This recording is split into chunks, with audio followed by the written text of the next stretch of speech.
Bob Arum on Teofimo Lopez. While speaking to Ring Magazine, we offered him his biggest purse ever for Subriel Matias and the opportunity to earn even more if somehow the pay-per-view took... Wait, somehow? Did this man just say somehow? Yeah. Bob Arum says it's going to take a miracle divine intervention for him to see Jesus walk on water before he believes Teofimo could sell. That's crazy. But what's even crazier is that when I said Teofimo doesn't want to fight anybody, they said I was lying. Yeah. Devin Haney said that him and Big Turk offered Teofimo the fight and he turned it down. They said he was lying. Yeah. Now we have Bob Arum coming out and saying that Teofimo doesn't want to fight anybody because they offered him a group of people and they're going to say he's lying. Yeah. But you know who wasn't lying? Subriel Matias, when he told us this about Teofimo. Teofimo, pussy. Look at you scared now, you hoe. Scared like a little white pussy. Scared of the real man. I'll fuck you till you love me. If I tell you I'm good, probably you will say I'm boasting. But if I tell you I'm no good, you know I'm lying. Yo, what's good, Boxing Talk family? It's your boy Dr. Boxing Talk, back for another YouTube video. Banger, man. Yes sir, yes ma'am. I know what time it is. The doctor's in the house, man, so check this out. We have news coming straight from Bob Arum, the Bob father, whatever you want to call it. You know, we have news coming straight from him saying that Teofimo doesn't want to fight anybody. He doesn't know where his head's at. They offered him not only Subriel Matias and his opportunity to have the biggest purse he's ever made, right? Because he's been complaining about the lack of funds he's been getting and the terrible contract that he's in. You know, he said that we gave him the biggest opportunity he's ever seen in his career and he turned it down. He also says, and I quote, the question is, what won't he turn down? Where is his head at? Who does he want to fight? We gave him a group of fighters and it's not like he's coming off great performances. He looked terrible with Jermaine Ortiz and people thought he lost that fight. Yeah. Although I thought he won it. And then he fought Steve Claggett, who's not Superman, and he wasn't able to destroy Claggett. Yeah. So again, I don't know what effort he is willing to put in anymore. I don't know where his head is at, but you know, he'll come around and tell us who he wants to fight. And if we can arrange it, we'll do it. So as you can see, Bob Arum is still willing to work with the disgruntled worker in Teofimo Lopez, right? But he's making it clear. He's like, bro, I don't know what this man really wants to fight. And he said that he offered him a group of fighters in addition to Subriel Matias. And while he didn't add further specificity on who those individuals are, you know, involved in that group, we could make some pretty safe assumptions, right? Brian Norman Jr., who's a champion, he's on Top Rank, right? Remember Teofimo said, you know, back in the day, you know, when he was out there speaking the truth, right? Because he wasn't lying, right? Because he doesn't lie. So when he was out there speaking the truth, he said that he wanted to fight Brian Norman at 147 once he obtained the full belt. Well, Brian Norman's been elevated for a while now. Brian Norman came out himself and said, I'll fight Teofimo. Teofimo didn't make a new move on that.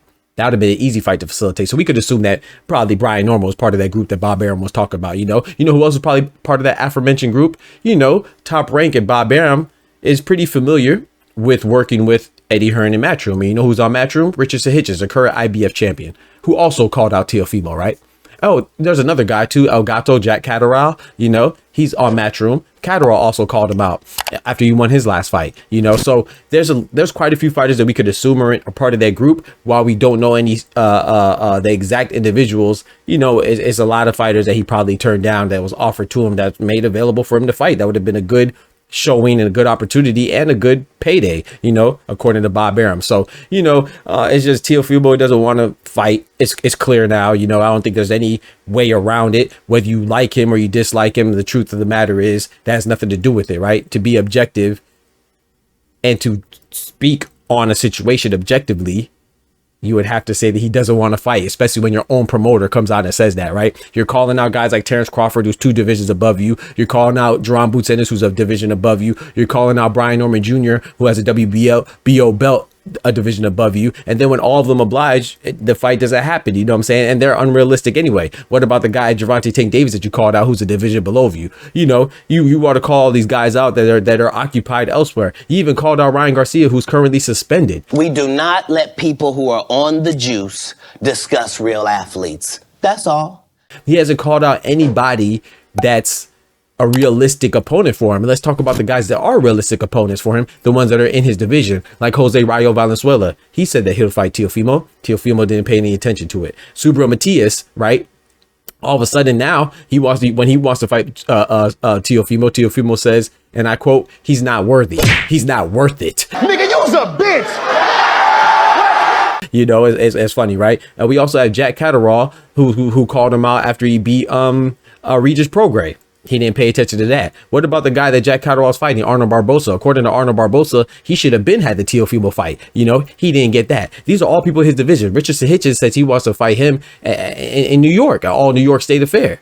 He didn't want to pay attention to that, and now he's playing like he's calling him out now. So after Bob Arum has already told us that he doesn't want to fight anybody. So, you know, you let me know who you think that this guy really wants to fight. Is he ever going to fight? Do you think Bob Arum is lying? Do you think anybody is lying on him, or you think Teofimo is just, like Bob Arum said, has his head all messed up? You know, I think it's a combination of both. Number one, I don't think he's that competent of a person anyway. So I don't think his head was ever screwed on right in the first place. You dumbass. But I also don't think he's trying to fight. I think he's comfortable and content with making noise in the headlines, whether it's for disrespecting individuals from his promoter to other fighters, or being overall racist, or saying anything derogatory towards any group of people, or having a target that he won't get into the ring with at all. So you let me know what you think about that, man. Teofimo, We'll see. don't forget to smack that like button. But most importantly, remember, with God, we do anything. Without God, we're nothing. The doctor's out. Peace.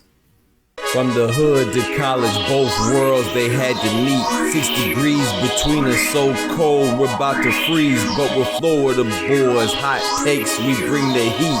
We're moving the culture, the engineers to the streets.